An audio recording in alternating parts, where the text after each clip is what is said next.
Soy bióloga y me dedico a la investigación. Me he especializado en el estudio de las plantas, en cómo evolucionan, cuáles son los procesos evolutivos de las plantas.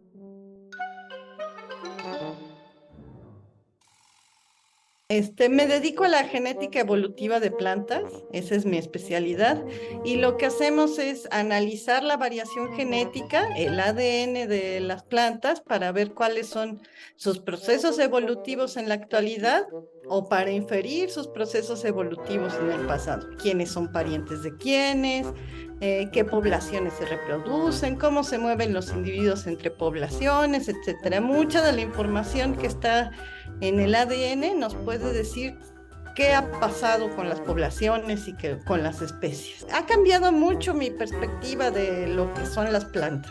Yo en particular me he enfocado mucho al estudio de las coníferas, que son para mí súper interesantes. Son muy complicadas de estudiar porque pues tienen ciclos generacionales muy largos. Entonces hay muchas cosas con las coníferas que no se pueden estudiar como se estudian otras plantas que, por ejemplo, viven un año. Entonces, hay plantas que en el transcurso de un año nacen, se desarrollan, se reproducen y se mueren.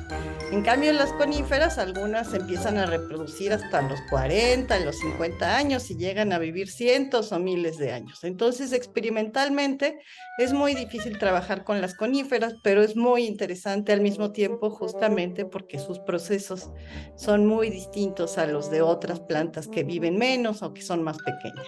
Coníferas son los pinos, los abetos, todo lo que ponemos en Navidad.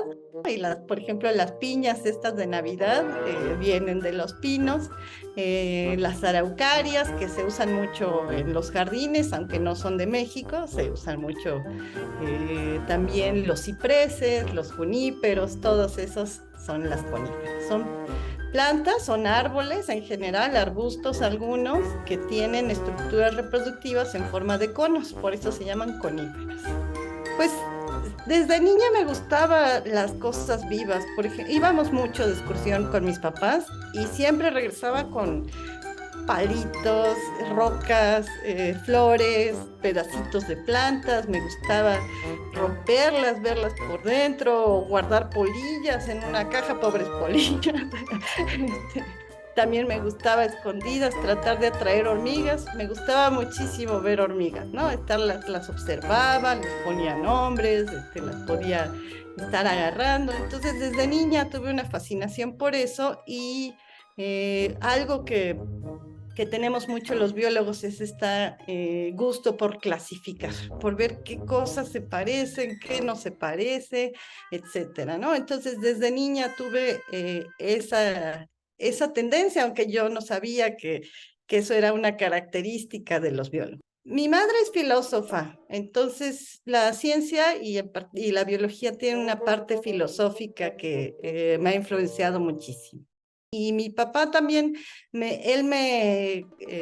nunca me daba respuestas. Cuando le hacía una pregunta, me daba un libro para que buscara la respuesta. Entonces, él fue el que más me dio libros de ciencia, de química, de física. Él me buscaba esa información y siempre la tuve a la mano. Entonces, por un lado, pues eso fue lo que me fue llevando hacia ese lado, aunque te digo, yo no sabía que la biología era mi pasión.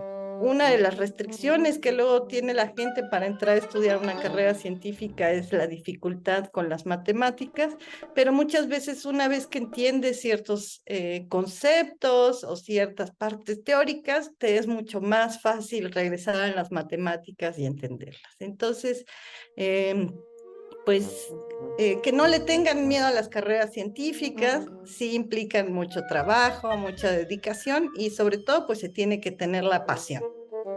La ciencia es para personas que están apasionadas por lo que hacen. Entonces, y pues sí se puede encontrar trabajo, hay mucho temor de que no hay buenas oportunidades, pero pues al final, en general, los científicos nos abrimos camino y logramos encontrar trabajos y logramos posicionarnos y aportar cosas a la sociedad. justamente que se acerquen a la naturaleza, que huelan a las plantas, que las toquen, digo, a los animales no tanto y hay que tener cuidado porque hay cosas peligrosas, pero sí que hay que irse relacionando con el entorno, aprender a que los distintos ambientes tienen distintos aromas, por ejemplo, a todas las cosas que nos dan las plantas, las resinas, los frutos, las hojas, hay tantas cosas que se aprovechan de las plantas, pues que todo mundo tiene eso a la mano y que aprenda la gente a relacionarse, a estar mucho más cerca de la naturaleza, aunque sea en nuestros jardines, en nuestros parques o incluso en una maceta, ¿no? Hasta ahí podemos encontrar la naturaleza. Que bueno, que aunque la gente, no sé, los niños o quien sea, no quiera estudiar una carrera científica, pues que aprendan a disfrutar de justamente los programas de divulgación, que se interesen por la ciencia, por la biología, que al final es de fácil acceso y que explica de forma fascinante la historia de los seres vivos y pues eso me gustaría agregar nada más.